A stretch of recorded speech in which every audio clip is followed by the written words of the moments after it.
இலங்கையில் நிகழ்த்தப்பட்ட முள்ளிவாய்க்கால் கொடூரத்தின் 7ஆம் ஆண்டு நினைவு தினத்தையொட்டி தஞ்சாவூரில் மெழுகு தீபம் ஏற்றி வீரவணக்கம் செலுத்தப்பட்டது. கடந்த 2009ஆம் ஆண்டு இலங்கையில் நடத்தப்பட்ட இனப்படுகொலையில் 1.5 லட்சம் தமிழர்கள் கொன்று குவிக்கப்பட்டனர்.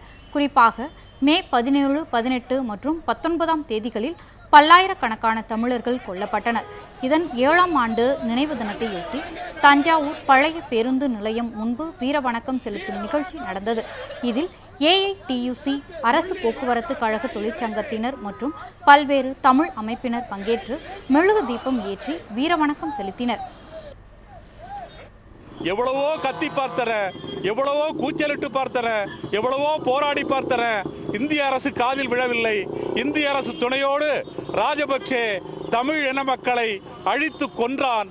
அந்த கோர சம்பவத்தை நாம் இன்னும் மறக்க முடியவில்லை. அந்த நாளை ஒவ்வொரு நாளும் நான் நினைவு கொண்டு மக்களை ஒன்று சேர்த்து மீண்டும் இலங்கையிலே, ஈழத்திலே தமிழ் மக்கள் அந்த உரிமையோடு வாழ்வதற்கான சபதத்தை நாம் இன்று எடுத்துக்கொள்கிறோம்.